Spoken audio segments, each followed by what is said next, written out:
Hello guys, good day everyone, hope you all well. So for today's video guys, I would like to share to you all that this is the fish that I bought in the city other day, and then what I did is a simple homemade dry fish because I'm craving with the dry fish. Instead of buying, I made it for myself. So I don't know what kind of fish this one, guys.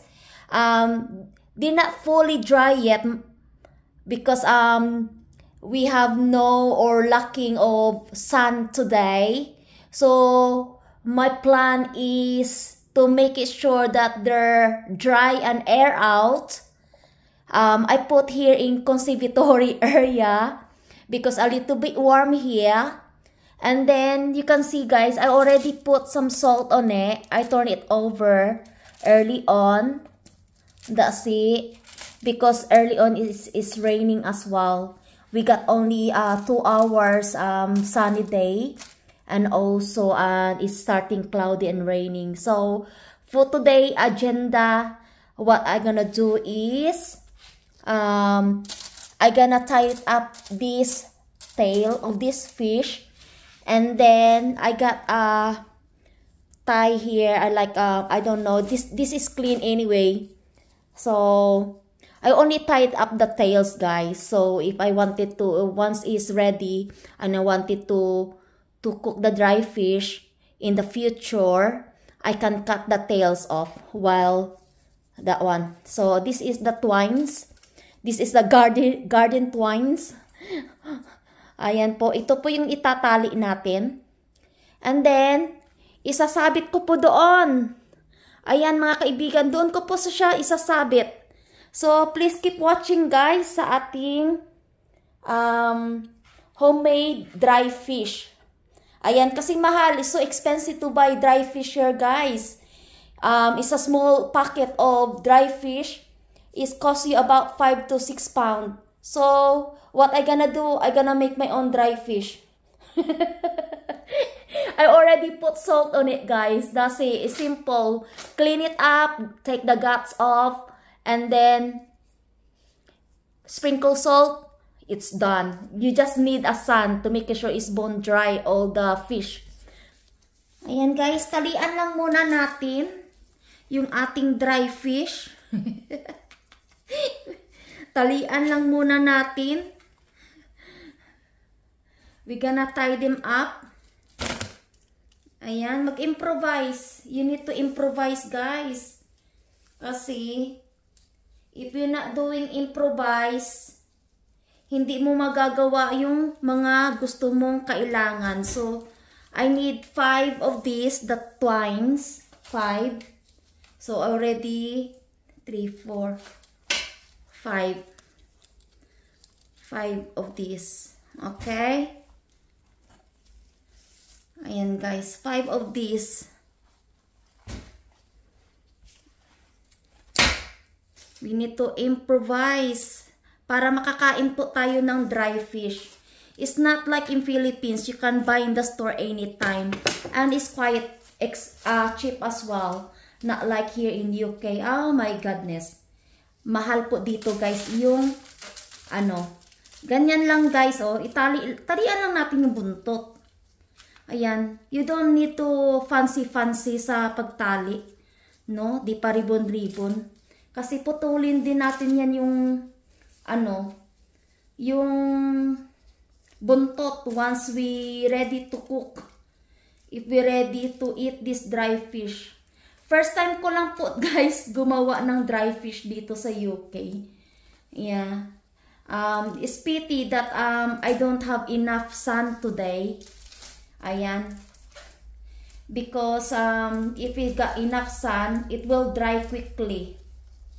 No? It will dry quickly, guys.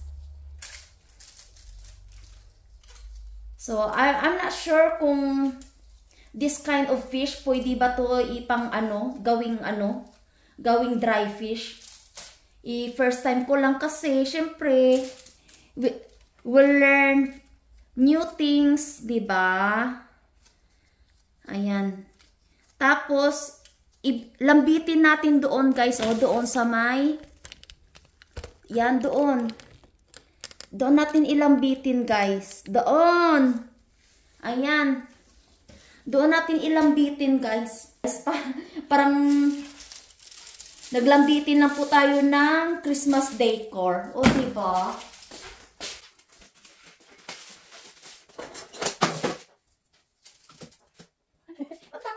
Magtataka yan dito yun.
Let's go guys.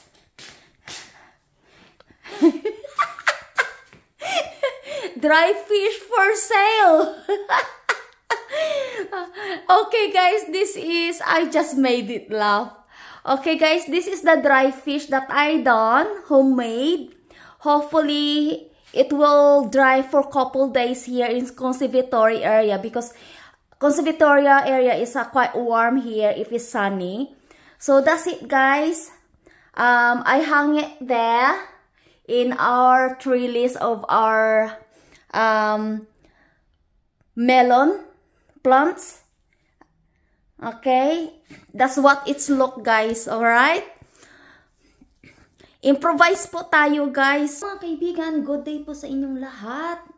Nandito naman po ako sa conservatory area. I-quick update ko na lang po kayo sa aking ginawang homemade na dry fish. Pinatuyo ko po dito sa conservatory area for 4 days. Ayan po, 4 days na po yung ating tuyo. Ayan, homemade po. This fish I bought in indoor market nung pumunta po ako sa city. Ayan po. Is easy lang po pag gumawa po ng homemade dry fish. Linisan mo muna siya. You need to clean them up first. And then, of course, put some salt on it. That's it, guys. Make sure it's nice weather so that your dry fish is dry quickly. To make sure you need a fish net, like nets to cover it, your fish when you dry them up. Because I tried and experienced to put outside the first day that I done my dry fish, and then of course it's a little bit cloudy and sunny. It's only for 2 hours, and then it didn't properly dried up, and then of course the next day brought it back outside. The sun is out, but the problem is the flies. So I got 5 fish there. I end up 3 na lang. Kasi may mga ano na po siya, na itlugan po siya ng flies. So that's the attraction of the flies. They love dry fish and lay egg on there. So please extra careful if you do homemade dry fish anywhere country you are, or Philippines. Make sure guys there is no flies around. please put net on it to cover it, or mosquito net, o improvise po kayo ng mga equipment to cover up your dry fish if you're trying to dry them up outside, no? So I decided to brought it in here. Now and then, they got flies to come into conservatory, but I keep eye on it. I managed to kill them, no, mga kaibigan. And then, 2 of them, of the dry fish, I choke them away kasi naitlogan po siya. So, I check everything. Wala naman siyang mga itlog dyan. Okay na siya. Tuyong-tuyo na po yung ating dry fish dito. And then, ayan guys. Ito na ma-share ko sa inyo. Homemade dry fish. Ayan, DIY lang guys. Oh, yung dalawa, tinapon ko na siya. Ayan, 4 days na po. Tuyo na po to. Ready na to kainin guys. Prituin.